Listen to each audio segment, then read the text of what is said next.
할렐루야. 오늘 주일도 하나님의 말씀을 통해서 하나님의 은총과 평강이 그리고 축복이 충만하시기를 주의 이름으로 축원합니다. 영국의 시인이었던 윌리엄 카우프라는 사람이 있었어요. 이 사람이 한때는 너무나 실망스럽고 좌절해가지고 또 하는 일마다 잘 안 돼가지고 그래서 독약을 마셨습니다. 근데 어떤 사람이 이 독약을 마시고 괴로워하고 있는 이 카우프를 발견하고 빨리 병원을 데려가서 조치를 해가지고 살아나 버렸어요. 그리고 회복되자마자 영국의 그 템즈강에 뛰어들어 죽으려고 했어요. 근데 어떤 운전기사가 지나가다가 발견하고 또 건져내가지고 살아난 거예요. 그게 또 안 돼가지고 이 칼을 하나 준비해가지고 칼을 숨겨가지고 사람이 없는 곳으로 가가지고 그 칼로 가슴을 팍 찔렀어요. 찔렀는데 칼날이 부러져 버린 거예요. 또 안 돼가지고 지하에 숨어가지고 밧줄을 걸고 목을 메었습니다. 근데 또 어떤 사람이 발견해가지고 살려낸 거예요. 이 자살을 하려고 해도 기가 막히게 죽지도 못하고 계속 살려내니까, 그래서 이 사람이, 이 카우프라는 사람이 안 돼서 마침내 성경을 한번 읽어볼까라는 이제 생각이 들었어요. 그래서 성경을 읽게 되었습니다. 성경을 읽다가 무릎을 꿇고 예수 그리스도를 구주로 영접하게 된 거예요. 깊은 절망의 순간에서 살아난 거죠. 그 고통의 끝자락에서 하나님의 말씀을 통해서 새로운 삶을 발견하게 된 거예요. 그냥 수차례 그냥 자살을 시도하고 그럼에도 불구하고 살아남아 가지고, 근데 그 삶이 단순한 우연이 아니더라는 거예요. 하나님의 은혜였고 하나님의 계획하심이었고 그것이 인생의 기적이었다는 거예요. 그래서 이 카우프라는 사람이 찬송가를 쓰게 되는데, 이 찬송가 가사 중에 우리가 부르는 찬송가 80장 금은 구름 우리들을 뒤덮을지라도 그 자비하신 은혜로 우리를 지키네. 여러분, 현실이 정말 막막하고 그렇게 느껴지십니까? 눈을 감아도 그냥 뭔가 이렇게 보이지 않냐고, 희망이 보이지 않냐고, 소망이 없습니까? 그럴 때 여러분, 눈을 들어서 잠시 다른 방향을 바라볼 필요가 있습니다. 여러분, 세상의 절망 대신에 하나님의 말씀을 바라볼 때에 희망을 찾을 수가 있는 거예요. 고통 속에서도 생명의 길이 있다라는 것을 우리는 말씀을 통해서 끊임없이 기억해야 합니다. 여러분의 삶 가운데 그 흑암 같은 그런 구름이 뒤덮고 있더라도, 여러분 마음의 상처와 절망이 가득하더라도 여러분 조용히 하나님의 말씀을 펴시길 바랍니다. 그리고 질문하십시오. 정말 이 말씀 속에 나를 향하신 하나님의 뜻이 있습니까? 라고 하나님 앞에 질문하십시오. 그러면 이 카우프처럼 여러분 그 답을 말씀 가운데 찾을 수 있을 겁니다.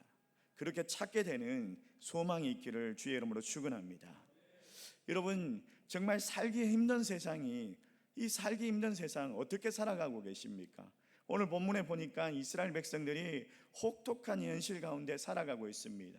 애굽에 와서 그냥 축복의 땅이라고 생각했는데 노예로 전락해가지고 하루하루 그냥 고된 노역을 하면서 살아가고 있습니다. 그때 하나님께서 말씀하신데, 출애굽기 6장 9절 말씀 우리 같이 한번 읽어볼까요? 같이 읽습니다. 시작. 모세가 이와 같이 이스라엘 자손에게 전하나 그들이 마음의 상함과 가혹한 노역으로 말미암아 모세의 말을 듣지 아니하였더라. 뭐라고 이야기합니까? 모세는 하나님께서 이스라엘 백성이 그 노예의 땅 애굽에서 이제 풍요로운 가나안 땅으로 인도하실 것이다라고 그렇게 다시 전해라는 거예요. 전했어요. 그 희망의 소식, 그 소망의 소식, 너희들이 이제 노예가 아니라 해방되어서 하나님의 그 가나안 땅으로, 희망의 땅으로 가게 될 것이다 라고 전했는데, 이스라엘 백성들이 어떻게 하죠? 모세의 말을 듣지 않습니다. 하나님의 말씀을 전하는 모세의 말을 듣지 않습니다. 근데 하나님께서 또 바로에게도 가서 이 말씀을 전하라는 거예요. 바로에게 가가지고 내 백성을 풀어달라, 내 백성을 내보내라 라고 전하라는 거예요. 근데 얼마 전에도 바로에게 갔는데 바로가 완강하게 거부를 했습니다. 그래가지고 이 모세가 절망 가운데 있는데 10절과 11절 말씀에 이렇게 얘기하죠. 우리 같이 한번 읽어볼까요? 같이 읽습니다. 시작. 여호와께서 모세에게 말씀하여 이르시되 들어가서 애굽 왕 바로에게 말하여 이스라엘 자손을 그 땅에서 내보내게 하라. 또 가서 또 다시 이스라엘 백성들을 이 땅에서 내보내라고 전하라라고 하나님께서 말씀하시는 거예요. 아니 여러분 생각해 보십시오. 이스라엘 백성들도 모세가 전하는 하나님의 말씀을 듣지 않아요. 근데 바로는 얼마 전에도 말씀을 전했는데 완강하게 거부를 했습니다. 근데 또 가서 이스라엘 백성들을 이 땅에서 내보내라 라고 전하라고 하는 거예요. 그때 이 모세가 어떻게 이야기합니까? 12절 말씀 우리 같이 한번 읽어볼까요? 같이 읽습니다. 시작. 모세가 여호와 앞에 아뢰어 이르되 이스라엘 자손도 내 말을 듣지 아니하거든 바로가 어찌 들으리까? 나는 입이 둔한 자입니다. 여러분 이렇게 얘기하죠. 아니 하나님의 백성인 이스라엘 백성들도 내 말을 듣지 않습니다. 근데 하나님을 알지도 못하는 바로가 애굽의 왕 이 바로가 내 말을 듣겠습니까? 라고 말하죠. 여러분 모세 입장에서 한번 생각해 보세요. 하나님의 백성 이스라엘도 듣지 않습니다. 바로도 듣지 않습니다. 하나님의 말씀을 듣지 않아요. 근데 그런 상황 가운데 12절 말씀에 뭐라고 이야기하죠? 내가 보니까 내 입술이 둔하여 내가 말도 잘 못하고 무능한 사람입니다. 내가 말을 잘 못하니까 이 이스라엘 백성들도 내 말을 안 듣고 바로도 내 말을 안 듣습니다. 이러면서 자기의 무능함을 발견하게 되죠. 그렇게 고백하죠. 여러분 그러면 오늘날 우리 현대인들은 어떻습니까? 여러분 전도해 보면 사람들이 그렇게 이야기하죠. 먹고 살기 바쁜데 무슨 예수를 믿냐? 내가 지금 놀러 다닐 시간도 없는데 하나님은 무슨 하나님이고 교회를 왜 가느냐? 이런 반응을 보입니다. 여러분 어떻습니까? 여러분은요? 예수 안 믿는 사람들은 그렇게 말해도 우리 예수 믿는 사람들은 어떻게 말하죠? 여러분 자녀가 우선 대학에 가야 하니까 대학에 입학하는 게 문제니까 주일 예배도 빠지면서 학원을 보내고 또 우선 그냥 회사에서 승진해야 되니까 또 결혼해야 되니까 신앙생활은 좀 뒤로 하고 그렇게 하고 있진 않습니까? 바로는 그렇게 교만의 극치를 달리고 있고 백성들은 그냥 절망에 빠져가지고 노예 근성으로 살아가고 있습니다. 이 모세에게 뾰족한 수가 없는 거예요. 그때 하나님께서 두 가지로 모세를 격려해 주십니다. 어떻게 격려하시느냐? 하나님은 내가 누군가 하나님의 인격을 말씀해 주시고 또 하나는요 하나님이 무슨 일을 하시느냐 하나님의 사역을 말씀해 주시면서 이 모세를 격려하시고 다시 그에게 사명을 주시고 다시 그를 일으켜 세우십니다. 첫 번째로 보니까 하나님이 누구신가 하나님의 인격에 대해서 말씀하시는데 나는 여호와다 라고 말씀하셔요. 자 3절 말씀 우리 같이 한번 읽어볼까요? 3절 말씀 같이 읽습니다. 시작. 내가 아브라함과 이삭과 야곱에게 전능의 하나님으로 나타났으나 나의 이름을 여호와로는 그들에게 알리지 아니하였고. 여러분 아브라함과 이삭과 야곱에게도 하나님께서 나타나셨어요. 근데 하나님께서 전능하신 하나님 엘사다이의 하나님으로 나타나셨다는 거예요. 그들에게 여호와라는 이름을 알리지는 않았다라는 거예요. 분명히 그들도 여호와 하나님에 대해서 경험을 했습니다. 그들이 여호와 하나님이라는 여호와라는 이름은 몰랐지만 그들에게 약속의 씨를 주시고 또 그 씨를 보존하시고 전능하신 하나님, 구원하시는 하나님, 그 하나님께서 그들을 보호하시는 것들을 기적적으로 체험했습니다. 그러나 이제부터는요 하나님께서 그 선조들에게 아브람과 이삭과 야곱에게 약속하셨던 대로 이스라엘 백성들을 이제는 애굽에서 구출하겠다 그들의 속박에서 구출하겠다라고 하시는 여호와라고 말씀하시는 거예요. 그리고 젖과 꿀이 흐르는 그 가나안 땅으로 인도하시는 여호와다라고 말씀하시는 거예요. 2절 말씀해 보십시오. 나는 여호와다. 6절 말씀에도 나는 여호와, 7절 말씀에도 나는 여호와, 8절 말씀에도 나는 여호와, 29절에서 나는 여호와. 여러분, 이 출애굽기 6장 이 한 장에 무려 5번이나 나는 여호와다 라고 말씀하시면서 하나님 누구신지를 밝히고 있는 거예요. 근데 이 반복되는 메시지가 모세에게는 정말 강력한 메시지로 그를 세우는 거예요. 하나님께서 이런 메시지를 주는 거예요. 야 모세야, 지금 다른 데를 보고 있구나. 네가 눈을 들어서 나를 보아라. 내가 여호와다. 내가 너를 구원할 거야. 내가 누군지를 기억해라 라고 말씀하시는 거예요. 하나님은요, 이스라엘 백성들에게 실망하고 바로 앞에서 절망했던 그 모세를 다시 일으키시면서 내가 여호와다라고 그렇게 말씀하십니다. 이사야도 마찬가지였죠. 이사야 선지자도 우시아 왕이 죽고 나서 낙심하고 있었어요. 그래가지고 이 나라가 망하게 되었구나라고 하면서 막 통곡하고 있는데, 그가 성전에서 그냥 높이 들린 보좌에 앉으신 여호와를 바라보게 됩니다. 그분의 옷자락이 성전에 가득하고 천사들이 외칩니다. 거룩하다, 거룩하다, 거룩하다, 만군의 여호와여, 그 영광이 온 땅에 충만하도다. 그때 이 이사야가 그의 입술이 부정한 것을 알게 되고요, 동시에 자기가 정결하지 못하다라고 하나님의 은혜를 경험하게 되죠. 그리고 그 자리에서 그는 고백합니다. 내가 여기 있습니다. 나를 보내소서라고 자기의 사명을 고백하고 새 힘을 얻게 되는 그 이사야를 볼 수가 있습니다. 여러분, 실망을 치료하는 데는요, 이것보다 더 강력한 처방이 없습니다. 여러분, 실망하고 좌절하고 있을 때 여러분의 시선을 주님께 고정하시기 바랍니다. 한번 해보십시오. 아니, 매일 해보십시오. 계속 해보십시오. 앞이 캄캄할 때도, 희망이 사라질 때도, 사람들에게 실망했을 때도, 모든 일이 막 꼬이고 막히고 있을 때도, 그냥 꿈이 사라지고 마음이 찢어질 때도 주님을 바라보십시오. 계속 주님만 바라보십시오. 나는 여호와다, 나는 여호와다. 그 주님을 바라보실 때에 여러분의 그 가슴 가운데 정말 그 절망에서 벗어나는 놀라운 역사가 일어날 줄 믿습니다.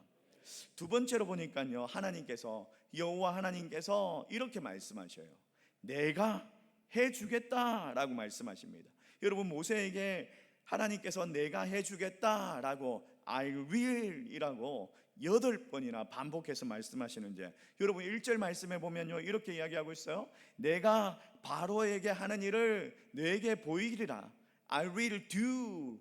영어 성경에는 I will do, 내가 하겠다라는 거예요. 또 6절 말씀에는 내가 애굽 사람의 무거운 짐 밑에서 너희를 빼내며 I will bring. 또 내가 너희를 빼내겠다, 구출하겠다라고 말씀하요. 6절 말씀에 또 이렇게 얘기해요. 그들을 노역에서 건지겠다. I will free. 내가 너희를 자유를 주겠다. 그리고 편팔로 여러 큰 심판으로부터 또 너희를 속량하겠다. I will redeem. 너희를 구원하겠다라고 말씀하셔요. 7절 말씀에도요, 너희를 내 백성으로 삼겠다. I will 이러면서 내 백성으로 삼겠다. 또 내가 너희의 하나님이 되리라. I will be. 그리고요 8절 말씀에도 내가 하나님 아브람과 이삭과 야곱에게 주기로 약속한 땅을 너희에게 인도하겠다. I will bring. 또 그 땅을 너희에게 주어 기업으로 삼겠다. I will give. 이러면서 8번이나요 I will 이라고 말씀하시면서 하나님의 의지를 보여주시, 하나님의 주체성을 보여주, 하나님께서 내가 하겠다라고 하시면서 하나님께서 주도하시고 하나님께서 주체적으로 약속을 선포하고 계십니다. 그냥 단순히 그냥 일을 맡기는 것이 아니라, 그냥 네가 해라 라고 맡기는 것이 아니라, 나는 여호와이기 때문에 내가 너희에게 가장 좋은 것을 반드시 주겠다라고 그렇게 강력한 메시지로, 그렇게 사랑을 담은 메시지로 말씀하고 계시는 거예요. 여러분, 모세가 이런 위대한 메시지를 받았습니다. 동시에 오늘 우리에게도 주시는 이런 위대한 메시지인 거예요. 여러분, 출애굽기 6장 13절 말씀은요, 이렇게 요약을 할 수가 있습니다. 이런 반드시 이렇게 될 것이다. 이스라엘은 애굽에서 반드시 나올 것이다. 내가 반드시 그렇게 할 것이다 라고 하나님께서 말씀하시는 거예요. 여러분, 하나님은요 모세에게 말씀하셨어요. 이스라엘 백성에게 그리고 바로에게 이 말씀을 반복해서 들려주라고 말씀하시는 거예요. 그들이 듣든지 안 듣든지 계속해서 말하라고 말씀하시는 거예요. 그렇게 하시겠다라는 거예요. 여러분, 왜 하나님께서 그렇게 하십니까? 그렇게 하시는 이유가 두 가지가 있어요. 하나님을 믿지 않는 자들에게는 못 들었다라는 핑계를 대지 못하게 하시기 위해서, 그리고 또 하나는요, 이미 믿고 있는 성도들에게는 그들의 믿음을 더욱더 강하게 자라가도록 하게 하기 위함입니다 라고 말씀하셔요. 여러분, 우리의 믿음이 어디에서 생겨납니까? 말씀을 들을 때 생겨나죠.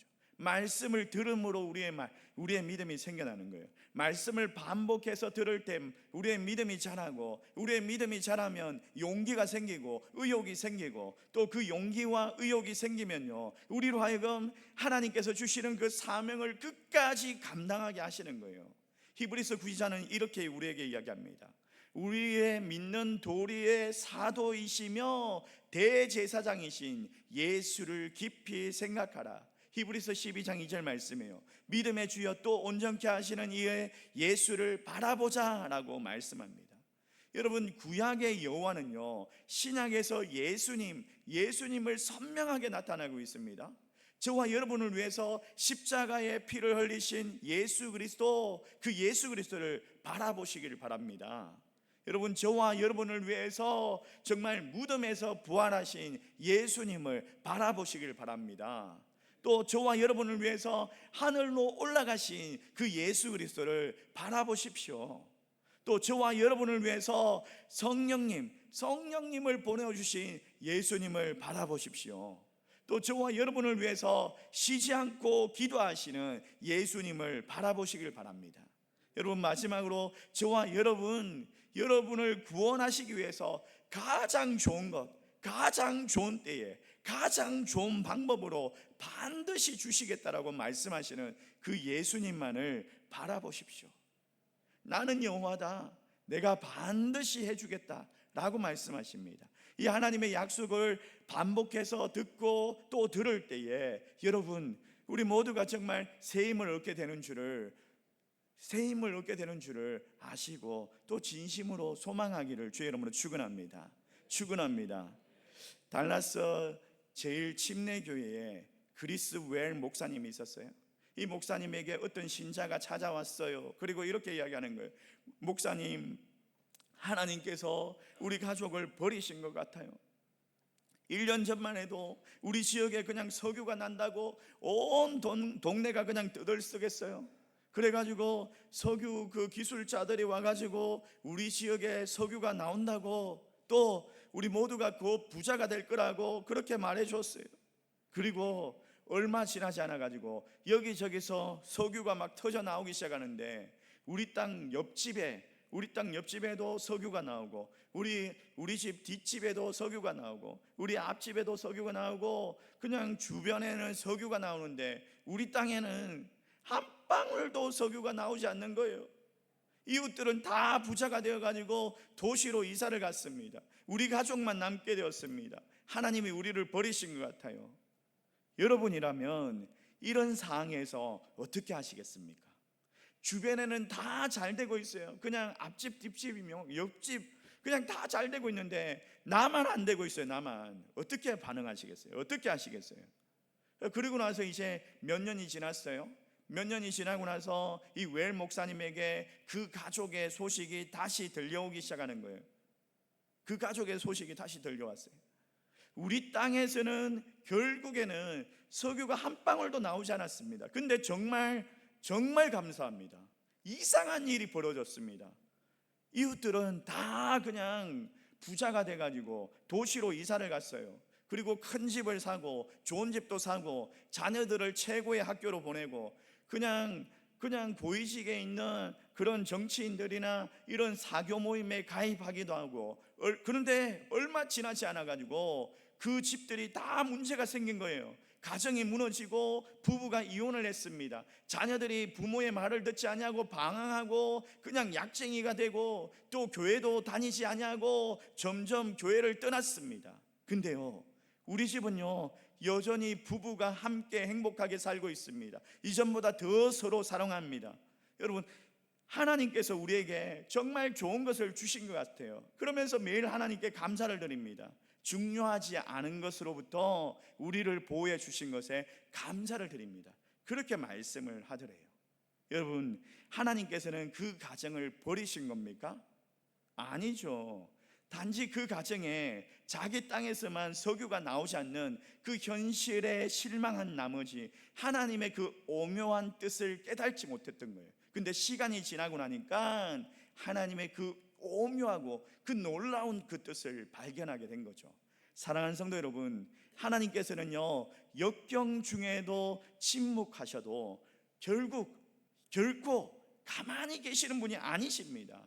그분은요 여전히 그분의 인격을 담아가지고 우리에게 말씀하시고 또 우리로 하여금 빚어가시고 우리의 삶 가운데 하나님의 뜻을 이루어갈 수 있도록 작업을 멈추지 아니하시더라는 거예요. 여러분, 진짜 다이아몬드와 가짜 다이아몬드를 물에 넣어보면요 이게 얼른 보기에는 그냥 구분하기가 어렵다고 합니다. 근데 시간이 지나면 달라진대요. 진짜 다이아몬드는 물속에서도 빛이 나는데 가짜 다이아몬드는 물속에서 빛이 나지 않는데요. 여러분, 성도도 마찬가지입니다. 역경을 만나야지 진짜 신앙과 가짜 신앙이 드러나게 되어 있어요. 겉보기에는 그냥 다 비슷해 보입니다. 그냥 주일 되면은 교회 나와가지고 다 같이 앉아있고 찬양하고 말씀 듣고 그러고 있습니다. 다 똑같아 보여요. 근데 고난 앞에서 그 차이가 분명해지는 거예요. 진짜 신앙인은 괴롭지만은 하나님 믿고 참고 인내하면서 나아갑니다. 교회를 떠나지 않습니다. 예배에 참석합니다. 사명을 감당합니다. 근데 가짜 신앙인은요 역경을 만나면 하나님을 떠나요. 교회를 나오지 않습니다. 여러분, 어떤 신자입니까? 정말 혹독한 그 현실 앞에서 그 현실만 바라보면서 좌절하고 계십니까? 아니면 모든 것을 주관하시는 여호와 하나님을 바라보면서 믿음과 소망으로 살아가고 계십니까? 이 혹독한 현실 앞에서 무능한 내 자신만을 바라보면서 실망하고 있습니까? 아니면 현실을 뛰어넘어서 모든 것을 협력하여 선을 이루시는 하나님을 바라보고 계십니까? 여러분, 답답한 현실 앞에 그냥 그 현실만 바라보면 꽉 막혀 있어요. 근데 하나님을 바라보면 확 트여집니다. 사랑하는 성도 여러분, 오늘 여러분 어디를 바라보고 계십니까? 현실만 바라보면서 낙심하고 계십니까? 아니면 하나님 바라보면서 새 힘을 얻고 계십니까? 여러분, 주님을 바라보시길 바랍니다. 그분은 가장 좋은 것으로, 가장 좋은 때에, 가장 좋은 방법으로 반드시 주실 분이십니다. 주님만 바라보면서 새 힘과 새로운 용기를 얻고 여러분의 사명 힘있게 감당하시기를 주님의 이름으로 축원합니다. 우리 말씀을 생각하면서 함께 또 찬양하기를 원하는데요.